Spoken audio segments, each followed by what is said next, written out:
Hey there, amazing people. I'm thrilled to have you here today. Welcome to our video on William Alexander Jenyns Boyd. We're thrilled to have you here. William Alexander Jenyns Boyd 18,421,928 was a journalist and schoolmaster in Australia. He was admired for his upright bearing and extensive learning. Now, let's shift our perspective and explore early life from a different angle. Boyd was born in Paris on 27 November 1842. His father was Colonel Charles Boyd of the 95th Regiment of Kilmarnock, Scotland. His mother was Mary Vatchell, and Horace Vatchell, the author, was his cousin. He was educated in France, Switzerland, Germany, and Italy, including at the Lycée de Versailles, near Paris.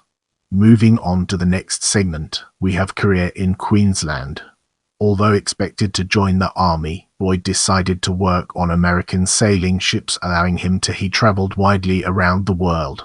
When in England, he had John Dunmore Lang lecture on cotton growing in Queensland, and this induced him to immigrate on the Sultanate to Brisbane in Queensland, arriving in January 1862, where he purchased land at Oxley Creek, now Corinda. After a few years, he obtained the appointment as head teacher at the Oxley West National School, now Sherwood State School.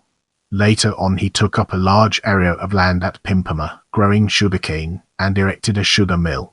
He was successful in that business until cane disease, frosts, and other problems ruined nearly all the sugar growers on the Pimpama, Logan, and Albert rivers.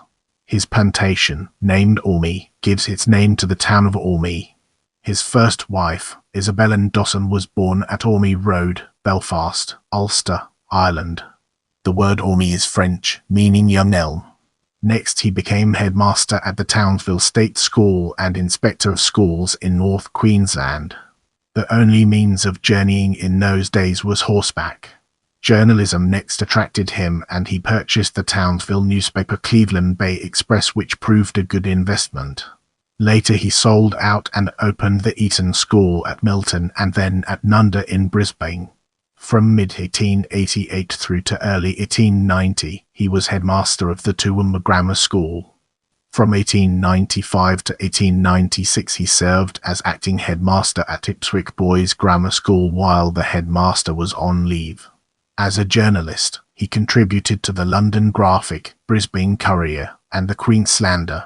In 1897, he was appointed editor of the Queensland Agricultural Journal, which he held up to the time of his retirement. He was a major in the Queensland Garrison Artillery. Boyd was a past master of the St. Patrick's Lodge, Irish Constitution, of Brisbane Freemasons. Let's now turn our attention to personal life and examine its role within the larger context. Boyd was twice married.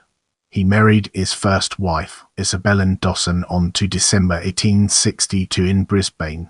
Isabella was born at Orme Road, Belfast, Ulster, Ireland. Isabella died on 16 May 1916 and was buried in Toowong Cemetery. On 22 January 1918, he married Cora Violet Picton White at St. Martin's Church of England, Milton. She died on 4 December 1927. He had an adopted daughter who was the widow of Lieutenant Ralph Clifton, an officer in the Royal Artillery, killed at the Western Front during World War I. Prepare yourself for an in-depth analysis of later life in this section. Boyd retired from the position of editor of the Queensland Agricultural Journal in May 1921, after which he was engaged in literary pursuits, some of his work being published in the Brisbane Courier and the Queenslander. Following the death of his second wife, he lived in Sydney with his adopted daughter, where he died on Saturday 19 May 1928, aged 85 years. His body was brought to Brisbane for burial in the Toowong Cemetery on 21 May 1928. He was buried with his first wife, Isabella. If you enjoyed this video, don't forget to give it a thumbs up and subscribe to my channel.